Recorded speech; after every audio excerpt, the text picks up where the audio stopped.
Ruined King, a League of Legends story, is a game I've been waiting a long time for. Not so much in name, perhaps. It was only announced back in 2019, but in spirit, I've been waiting for around 10 years. You see, Riot Games has spent the last decade knitting away at a sprawling universe for League of Legends, full of captivating characters and sprawling branches of lore, but there's one problem. League of Legends MOBA Battleground isn't exactly the best place to show that off. Ruined King, an isometric party-based RPG, lends Riot the perfect angle to showcase the world it's created. Instead of simply reading about the fantasy world of Runeterra, players can actually get stuck in and explore it. Anyone who hasn't played League of Legends may find the concept of jumping blindly into the game, which is built within an established universe they know nothing about, quite daunting, to say the least. To avert this, Riot has taken the same approach as it did in Arcane, its smash hit Netflix show. Instead of dumping on tons background lore and telling a story based on the player's presumed knowledge, Ruined King takes a healthy slice of the universe and parcels a neatly self-contained story within. That being said, the setting of Ruined King isn't exactly a healthy slice of Runeterra. The grimy port of Bilgewater, filled with violent piracy and dangerous street gangs, makes Mos Eisley look like a friendly suburban sprawl for B-list villainy. Likewise, the subtly named Shadow Isles didn't get its name from anything pleasant. But hey, at least Ruined King's gorgeous environmental artwork mean they're both a pleasure to look at. The disreputable nature of Bilgewater is best reflected in the good characters that form your party. Of the three who come from the seedy port, their actions speak for themselves early on. You'll first play as Miss Fortune, a would-be pirate queen who wants to unite Bilgewater's rivaling gangs as one, and point-blank executes a rival captain minutes into the game to get her way. There's also the half-dead serial killer Pike, whose nickname, the Blood Harbor Ripper, give away his side job away a little.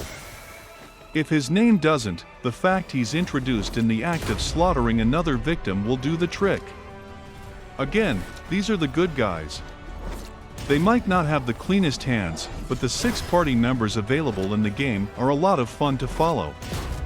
All of them reveal their own intricate stories, and over the course of Ruined King, each character develops nicely alongside the game's overarching plot.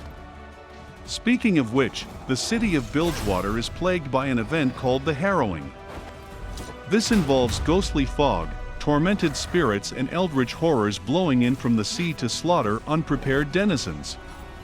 When the city is threatened by another of these attacks, your party is pulled together from across the world to head to the root of the evil, the Shadow Isles. At the heart of the Harrowing, there's a little bit more to unpack.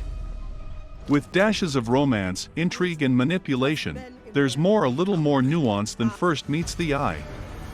These developments unravel as each character comes to terms with their own place on this journey.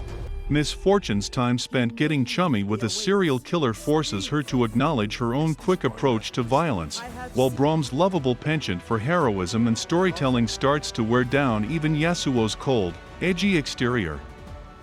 These delightful interactions occur between party members when they set up camp, and they quickly became my favorite moments in the game. To be honest, Ruined King is almost worth it just to see tough priestess Ileoi develop a crush on Braum, the nation's poro-befriending best boy. Combined with fantastic voice acting across the performances, it's hard to do anything but praise the character work, which offers the sort of development and expansion I've been waiting so long for, and it's everything I'd hoped for. League of Legends has so many characters worth exploring with more than just the occasional short story, and Ruined King does a fantastic job of highlighting this. There are also issues with rocky balancing. There are some moments where the difficulty of encounters skyrocket, and some areas required several reloads to clear. Stocking up with potions helps to alleviate this, but they're surprisingly expensive, and I often had to make do with the limited inventory I had. Despite these problems, I was willing to let some of Ruined King's rougher edges slide.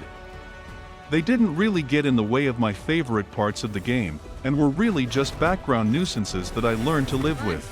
In conclusion, Ruined King is a good game.